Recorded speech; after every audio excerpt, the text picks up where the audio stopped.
Hello friends, welcome to Defence Matrix. तो जैसा कि हम जानते हैं, इंडिया द्वारा LCA लिफ्ट को ऑस्ट्रेलिया को भी ऑफर किया गया है। तो रॉयल ऑस्ट्रेलियन एयरफोर्स द्वारा इनके BAE हॉक जो हैं वो रिटायर करने हैं और उनका जो प्लान है वो एक्चुअली काफ़ी लंबा है। 2031 से वो अपने एयरक्राफ्ट जो हैं वो रिटायर करना चालू करेंगे, यानी कि यहाँ पर अभी 9 साल का समय है। लेकिन रिप्लेसमेंट के तौर पर लिफ्ट प्लेटफॉर्म जो है वो इनके द्वारा लिए जाएंगे। जो नंबर्स हैं वो 33 से 35 तक हो सकते हैं। तो बीच में कुछ रिपोर्ट्स आए थे कि इंडिया द्वारा LCA लिफ्ट को ऑफर किया गया है ऑस्ट्रेलियन एयरफोर्स के लिए और ये गवर्नमेंट टू गवर्नमेंट डील के अंतर्गत किया है। उसके बाद फिर से ये रिपोर्ट आई कि ऑस्ट्रेलिया द्वारा ये जो प्रपोजल है उसको रिजेक्ट कर दिया गया है। तो इसी बात को उठाकर एक नेगेटिव न्यूज बनाई गई कि रॉयल ऑस्ट्रेलियन एयरफोर्स ने LCA लिफ्ट को रिजेक्ट कर दिया है, जबकि ऐसी एक्चुअल में कोई बात नहीं थी। प्रपोजल को रिजेक्ट किया था क्योंकि उनका ये कहना था कि अभी लिफ्ट प्लेटफॉर्म को एक्वायर करने के लिए जो टेक्निकल रिक्वायरमेंट्स हैं उस पर काम चल ही रहा है और क्योंकि प्रोसेस लंबा है तो वो इसमें जल्दबाजी करने के मूड में नहीं है और इसे फेयर डिसीजन कहा जा सकता है। बाकी वो प्लेटफॉर्म को लेकर इंटरेस्टेड डेफिनेटली है। जहां तक कुछ रिपोर्ट्स आ रही हैं वहां ये दावा किया जा रहा है कि रॉयल ऑस्ट्रेलियन एयरफोर्स का एक कंटिंजेंट जो है वो इंडिया आ सकता है LCA लिफ्ट पर ब्रीफिंग के लिए और HAL को विजिट करके वो एयरक्राफ्ट के प्रोडक्शन से लेकर एयरक्राफ्ट की कैपेबिलिटी वगैरह की ब्रीफिंग जो है वो लेंगे। तो यहाँ से उनको आइडिया लग जाएगा कि किस तरह का प्लेटफॉर्म है, क्या उनकी कंडीशन को सूट करता है या नहीं करता है। साथ ही साथ आफ्टर सेल सर्विस का भी यहाँ से उनको आइडिया लगेगा। बाकी HAL के पास भी मौका है अपनी कैपेबिलिटीज को शो करने का और ये शो करने का कि हम नेक्स्ट जनरेशन टेक्नोलॉजीज को बना सकते हैं और उसकी कैपेबिलिटी भी हम रखते हैं, जो कि फ्यूचर अपग्रेड्स का उनको एक रीएश्योरेंस देगा।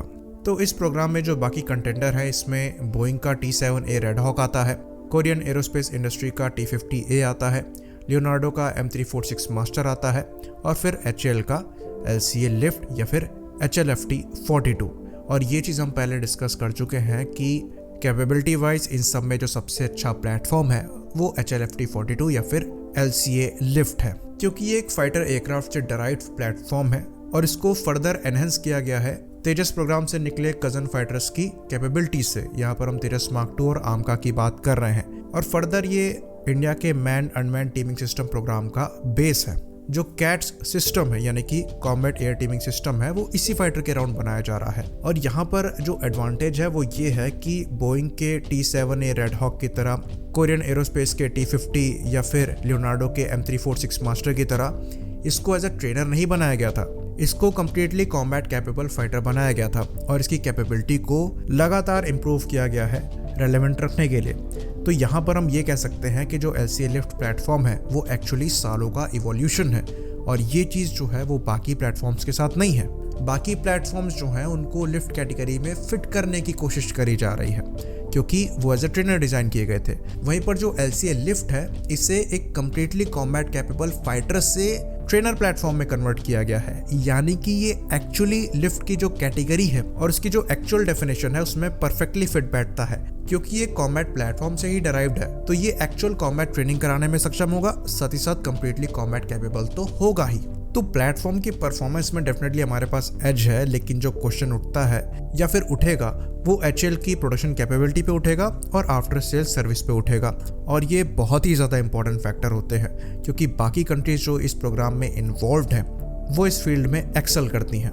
बाकी जो एक और सबसे ज़्यादा इंपॉर्टेंट फैक्टर है वो जियोपॉलिटिक्स है, जिसकी वजह से जो सबसे बेस्ट चांसेस हैं वो बोइंग के T-7A रेड हॉक के दिखाई देते हैं क्योंकि ये एक अमेरिकन प्लेटफॉर्म है और रॉयल ऑस्ट्रेलियन एयरफोर्स की सर्विस में जितने भी फाइटर एयरक्राफ्ट हैं वो अमेरिकन ही हैं। साथ में जो रेड हॉक है वो बोइंग का प्लेटफॉर्म है और बोइंग के ही FA-18 सुपर हॉर्नेट्स जो हैं वो रॉयल ऑस्ट्रेलियन एयरफोर्स की सर्विस में है। साथ ही साथ बोइंग ने ऑस्ट्रेलिया में अच्छी खासी पकड़ जो है वो बना रखी है और बोइंग ऑस्ट्रेलिया की टीम जो है वो MQ-28 ghost bat loyal wingman पर काम कर रही है, जो कि stealth unmanned combat aerial vehicle होने वाला है और ये रॉयल ऑस्ट्रेलियन एयरफोर्स के मैन अनमैन टीमिंग सिस्टम का पार्ट होगा। यहाँ पर T-7A रेड हॉक का एक मॉडिफाइड वर्जन जो है वो इनके लिए ज़्यादा बेटर फिट जो है वो दिखाई पड़ता है। बाकी अगर आप फर्दर जाएंगे तो रॉयल ऑस्ट्रेलियन एयरफोर्स के द्वारा जो अवैक्स यूज़ किया जाता है ये बोइंग का ही E-7A वेस्टेल है।